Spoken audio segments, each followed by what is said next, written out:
La vigile matinale provient de l'œuvre de Monica Diaz, Méditation quotidienne au féminin.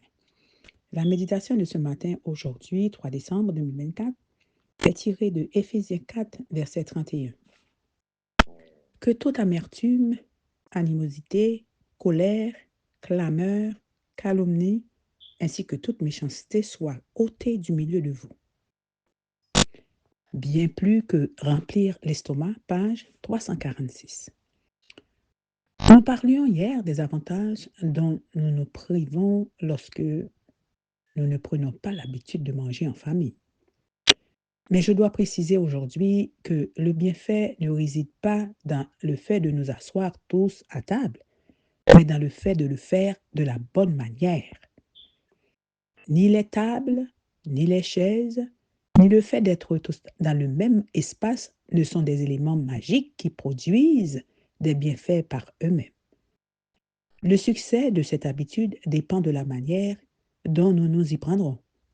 Il faut qu'elle enseigne à nos enfants ce qu'ils doivent apprendre pour la vie.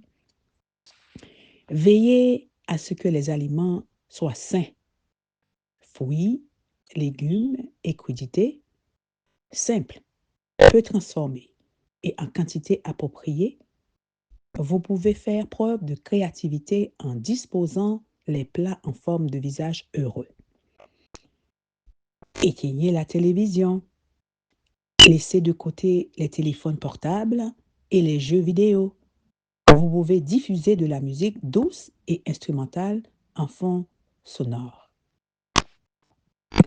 Remerciez le Créateur avant de commencer à manger, comme le faisait Jésus. Proposez des conversations saines, zéro critique, zéro négativité, zéro commérage, qui conviennent à l'esprit des enfants. Riez, créez des liens et surveillez le ton de votre voix. Parlez-leur de vous et de leur papa, des choses que vous faisiez quand vous aviez leur âge.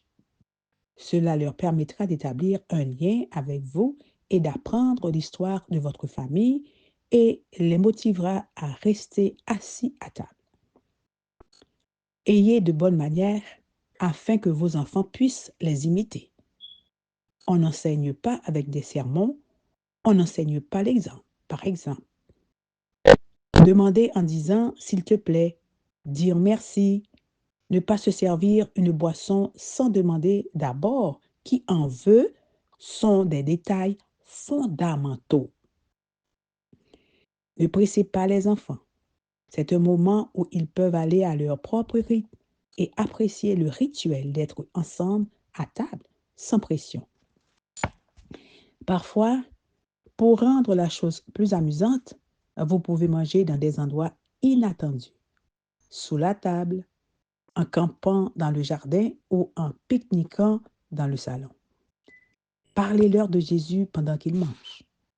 Un jour, vos enfants regretteront ce moment familial et reconnaîtront que cela les a aidés à être les adultes saints, heureux et chrétiens qu'ils sont devenus. Et ils considéreront ce rituel comme quelque chose à transmettre à la génération suivante. Amen, amen, amen. Bien plus que remplir l'estomac. Que Dieu vous bénisse. Bonne journée.